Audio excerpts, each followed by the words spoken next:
কেউ মনে করে আমি ভগবানকে মানি না, আমি ঈশ্বরকে মানি না, আমি আমার নিজের চাকরি বাকরি করি, আমি নিজের বুদ্ধিমত্তার দ্বারা আমি সমস্ত কিছু ক্রিয়েটকে আমি করছি, কিন্তু বিশ্বাসই করি না। I don't believe this goat. অনেকে এটা বিশ্বাস করতে পারে, কিন্তু এটা হচ্ছে তার ইগোর প্রকাশ, অহংকারের এটার প্রকাশ। সে নিজে জানে না যে আমি কে, আমি কোথা থেকে বা এই জগতে এসেছি, আমি বা ছিলাম কোথায়, আর আমি বা এসেছি কোথায়। আমাকে একদিন যেতে তো হবে, কিন্তু কোথায় যাব সে নিজেটুকু এইটুকু তার জ্ঞানটুকু। এটা হচ্ছে ইগোর প্রকাশ, অহংকারের এটা প্রকাশ। তার জন্য সে নিজে ভাবে যে যা কিছু করছি আমি আমার নিজের দ্বারা করছি, আমার নিজের বুদ্ধিমত্তার দ্বারা করছি। আমি ভগবানকে বিশ্বাস আমি করি না, বিলিভ আমি করি না। আমি কে, এই কথাটা যদি আপনাদের অধিকাংশ লোকের শিক্ষিত ব্যক্তিকে যদি জিজ্ঞাসা যদি করা হয়, এখানে educated person, so many educated persons here, but কেউ জানে না যে এখানে আমি কে। যদি প্রশ্নটা যদি করি, আপনাদের অনেকেই জানে না যেটা শাস্ত্র যুক্তি দিচ্ছে। আমি যখন স্কুলে পড়াশোনা করতাম, তখন স্কুলের মাস্টারমশাই আমাদের বলে দিতেন, টাইম হয়েছে, তো মাস্টারমশাই আমাদের বলে দিতেন যে আমি কে, হু আর ইউ। তো মাস্টারমশাই আমাকে শিক্ষা দিতেন। আমি বনমালী চট্টা হাই স্কুলে যখন পড়তাম, বলতেন I M a student, I M A boy, I M a girl. তো আমাদের এইভাবে তিনি শিখিয়ে দিতেন যে আমি কে। তো আমি যখন শাস্ত্র যখন পড়লাম, আমি পরে যখন আমার গুরুদেবের সান্নিধ্যে যখন গেলাম, পরে ওনার কাছ থেকে আমি জানতে পারলাম যে আমি কি, হু এম আই, আমি কে। আমি কি এই গ্রামের অঞ্চল প্রধান, না গ্রাম সদস্য, না এই ধাঁদালিবার গ্রামের অধিবাসী, না আমি একজন ছেলে, না আমি একজন মেয়ে, না আমি একজন অফিসার, না আমি কি, না আমি একজন educated person, I am minister, I am chief minister, what is that?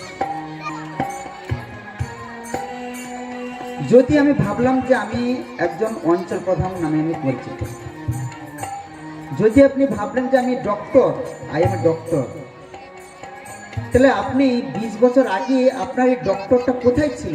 বা 20 বছর পরে, 60 বছরের পরে যখন আপনার চাকরিটা ছাঁটাই হয়ে যাবে, তখন আপনার এই চাকরির জীবন ছেড়ে যখন চলে আসবেন ঘরে, তখন ডাক্তারি কোথায় যাবে?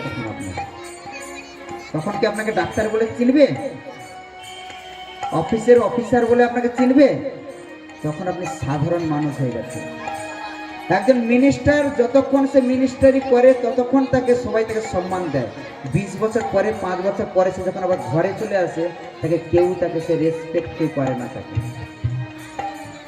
কোথায় যায় তখন? তাহলে আমি কি আমার মন্ত্রী, না আমি একজন ছেলে, না আমি একজন গ্রামের অধিবাসী? হু এম আই, আমি কে? আমি কি আমার এই দেহ? আমি যে আরো যদি গভীরে যদি যাই, তাহলে আমি যদি কে, আমি যদি বলি যে আমি আমার কি দেহ, না আমি আমার চুল, না আমি আমার নাক, না আমি আমার কান, না আমি আমার হাত, না আমি আমার পা, না আমি আমার পেট। আমি বলতে কোন বস্তুটা বোঝায় যে আমার খুব অশান্তি লাগছে, আমি শান্তি পাচ্ছি না। যে আমি যে শান্তি পাচ্ছে না, কে শান্তি পাচ্ছে না? কান, না নাক, না জিহ্বা, না ত্বক, না হাত, শান্তি কে পাচ্ছে না? Who am I? এটা কোন বিচার করেছেন কোনোদিন? ভগবানকে তো ডাকবেন পরে, আগে নিজে জানতে শিখুন যে আমি কে। তারপরে তো ভগবান আপনার সঙ্গে দেখা দেবে, তারপরে সম্পর্ক করবেন ভগবানের সঙ্গে। যেদিন জানতে পেরে যাবেন যে আমি কে, আমার কি করণীয় কর্তব্য, আমার what is the responsibility on duty, যেদিন জানতে পেরে যাবেন, সেদিন ভগবানকে আপনি ভেবে নেবেন যে আমি 99% পেয়ে গেছি। সেদিন আপনার জীবন থেকে পুরোপুরি আপনার ছেড়ে চলে যাবে, আপনার ইগো মানে অহংকার আপনার জীবন থেকে ছেড়ে চলে যাবে। আমি কে, এই দেহটা যদি আমি পার্ট, এইগুলো যদি পার্ট আলাদা যদি হয়, আমি কি, আমি তো নিশ্চয়ই আমার আঙ্গুল না, যদি আমার যদি আঙ্গুলটা যদি আমি যদি হতাম, তাহলে আমি কেন বলতাম যে আমার পেটের খুব ব্যথা করছে? তাহলে আমি যদি হতাম, তাহলে আমার পেটের ব্যথা, তাহলে আমি বস্তু থেকে আমার পেটটা তাহলে আলাদা কিছু। আমার মাথাটা খুব ডিপ্রেশনে ভুগছে, আমার খুব টেনশন খুব ভুগছে, আমি খুব যন্ত্রণা করছে মাথা, তাহলে আমার থেকে তাহলে আমার মাথাটা তাহলে আলাদা কিছু, তাহলে আমি আমার থেকে দেহটা তাহলে আলাদা, তাহলে আমি তাহলে এই দেহ না, এর থেকে ভালোভাবে বোঝা যাচ্ছে আমি কি। শাস্ত্র বলছে আমি হচ্ছি, এই কথাটা জানতে গেলে গুরুদেবের কাছে যেতে হবে। যখন গুরুদেবের কাছে গিয়ে যখন আপনি প্রশ্ন করবেন আমি কে, এই কথাটা চৈতন্য মহাপ্রভুর কাছে রূপ গোস্বামী যখন গিয়েছিলেন, রূপ গোস্বামী চৈতন্য মহাপ্রভুর কাছে ফুলফিল পুরো সারেন্ডার হয়ে গেলেন, বলেন মহাপ্রভু আপনি আমাকে কৃপা করুন, আপনি আমাকে কৃপা করুন। তিনি হুসেন সোহরাগের মন্ত্রী ছিলেন, রূপ গোস্বামী এবং সনাতন গোস্বামী তার দু ভাই। বলছেন প্রভু আমার কি করণীয় কর্তব্য, আমি প্রচুর টাকা বেতন পাই, আমি নিজে শান্তি পাচ্ছি না, আই এম নট স্যাটিসফাইড, আমি শান্তি পাচ্ছি না, আমি নিজে জানি না কে আমি, কারে আমায় যারে তাপত্রয়, ইহা নাই জানি আমি কেমন হিত হয়, কে আমি জানি না। যেন মন্ত্রী তিনি নিজে ইউগোকে পুরো লিপ করে দিয়েছেন, স্কিপ করে তিনি বলছেন আমি জানি না হু এম আই। শাস্ত্র বলছেন আমি হচ্ছি, সবাই বলুন হরে কৃষ্ণ, সবাই বলুন রাধে রাধে। যাদের হাত আছে তারা হাত তুলবেন, যাদের হাত নেই আলাদা কথা। রাধে রাধে যদি কেউ যদি একবার যদি বলেন, সত্যি কথা বলবো, শাস্ত্র যদি শুনতে যদি হয়, রাধে রাধে এমনই একটা শব্দ যা বৃন্দাবনে সাইকেলের বেল নেই, গাড়িতে হর্ন নেই, তারা শুধু মুখে শুধু রাধে রাধে বলে। বৃন্দাবনের বুদ্ধিটা বলছেন যদি কেউ বিষ্ণু নাম 1000 বার যদি কেউ করে, তাহলে 3 বার কেউ যদি রাম নাম করে, তাহলে 1000 বিষ্ণু নামের ফল 3 বার রাম নামে পাবে। কেউ যদি 3 বার যদি রাম নাম যদি করে, 1 বার যদি কেউ কৃষ্ণ নাম করে, তাহলে 3 বার রাম নামের ফল 1 বার কৃষ্ণ নামে পেয়ে যাবে। যদি কেউ 1000 বার যদি কৃষ্ণ কৃষ্ণ কৃষ্ণ কৃষ্ণ বলে চিৎকার করে, আর 1 বার যদি রাধে বলে, তাহলে 1000 বার কৃষ্ণ নামের ফল রাধেতে থাকবে। সবাই বল রাধে রাধে, সবাই বল রাধে রাধে। রাধে বলা মানে কৃষ্ণকে আলাদাভাবে ডাকতে হয় না, রাধারানীর সঙ্গে কৃষ্ণ অটোমেটিকলি জীবনে চলে আসে। আর রাধারানী হচ্ছে আমাদের মা। তাই আমি হচ্ছি আত্মা। আমি কে? আমি হচ্ছি আত্মা। সবাই বলুন আমি হচ্ছি আত্মা। তো আমি যদি আত্মা যদি হই, আমি কোথা থেকে এসেছি? এখানে আমি কেন তৈরি হয়েছি? মা বাবা যৌনর যন্ত্রণায়, কামনার প্রভাবে মা বাবার সম্পর্ক হয়, সম্পর্কই সন্তান সৃষ্টি করতে পারে, দেহটা সৃষ্টি করতে পারে, তাও ভগবানের ইচ্ছার প্রভাবে এটা হয়। আমরা চাইলে যে আমি সন্তানকে সৃষ্টি করতে পারবো এমনটা নয়।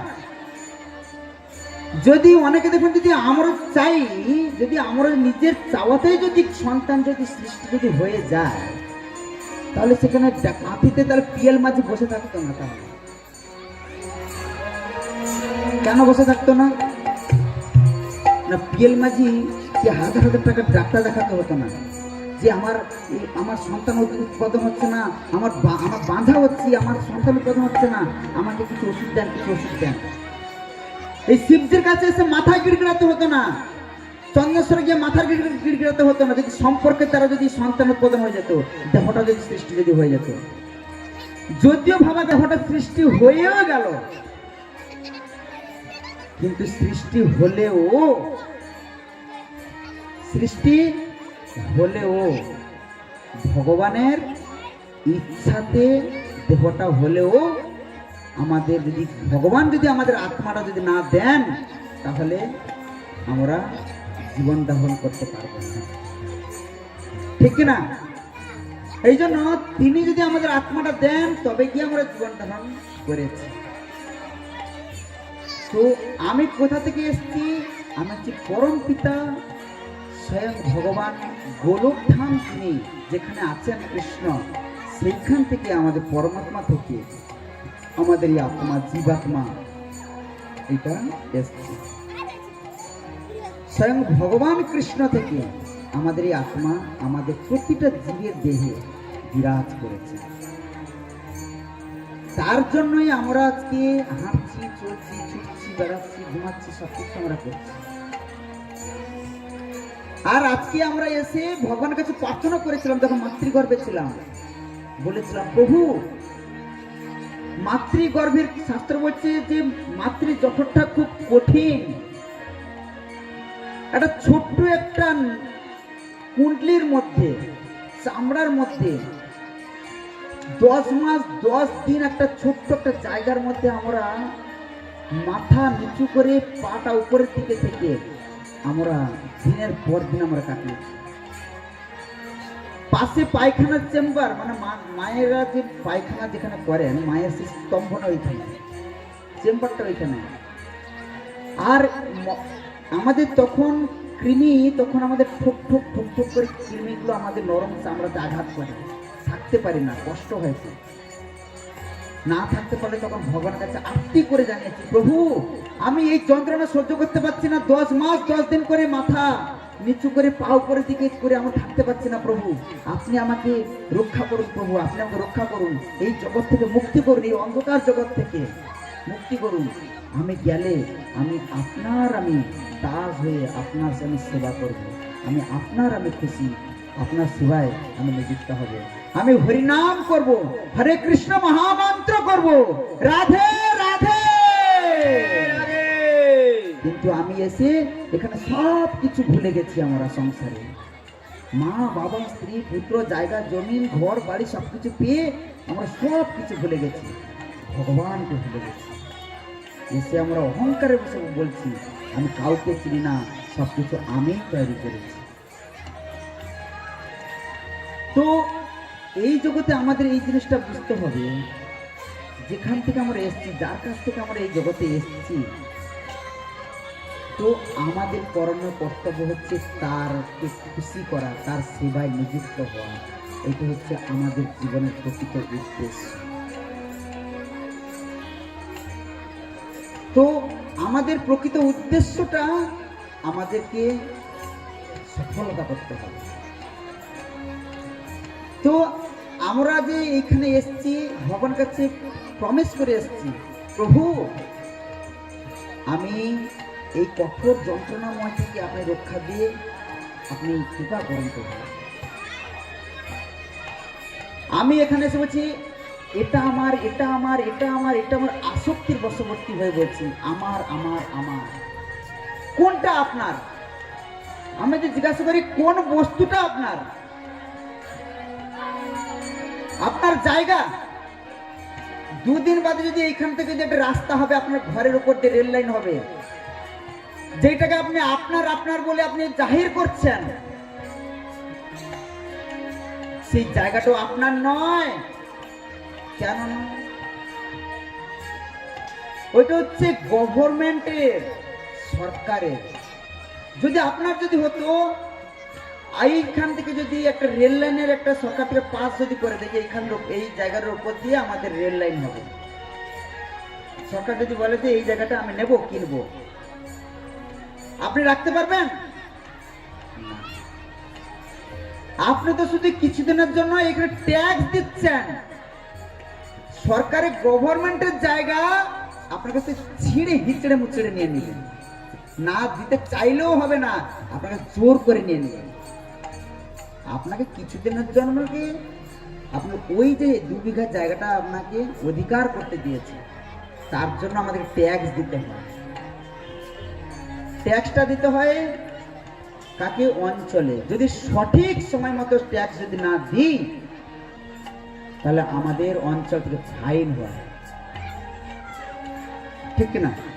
ঠিক তেমনি ভাবে আমরা যদি ভগবানের কাছ থেকে প্রমিস করে এসেছি, ভগবানকে যদি আমি ট্যাক্স যদি না দিই, আমাদেরও জীবনে ফাইন হবে। এই জগতে যে সূর্যের আলো চলছে, আমরা ঘরে লাইট জ্বালাচ্ছি, ঘরে ঠান্ডা লাগছে এসি চালিয়ে, গরম লাগছে এসি চালিয়ে দিচ্ছি, এয়ার কন্ডিশন চালিয়ে দিচ্ছি, অন্ধকার হয়েছে লাইট জ্বালিয়ে দিচ্ছি, মা পেশেন্ট অসুস্থ অক্সিজেন চালিয়ে দিচ্ছি, অক্সিজেন বিল মেটাতে মেটাতে মেটাতে দিনের কভার শেষ হয়ে যাচ্ছে। 1 বোতল একটা অক্সিজেনের দাম কত? সিলিন্ডারে কত টাকা আমাদের নষ্ট করে দিচ্ছে, স্পেন্ড করে কত দিচ্ছে। যদি আমরা না দিই, তাহলে আমরা সরকার আমাদের কি করবে? যদি আমরা 1 মাসের বিল যদি না দিই, তাহলে আমাদের সরকার আমাদেরকে টেনে নিয়ে যাবে। পুলিশ এসে আমাদের কি করবে? আদর করবে? তিনি আমাদেরকে নিয়ে চলে যাবে, দিয়ে জেলখানায় ভালো করে 1 মাসের যদি বিল যদি না দিই, আমাদেরকে তিনি আদর করবে।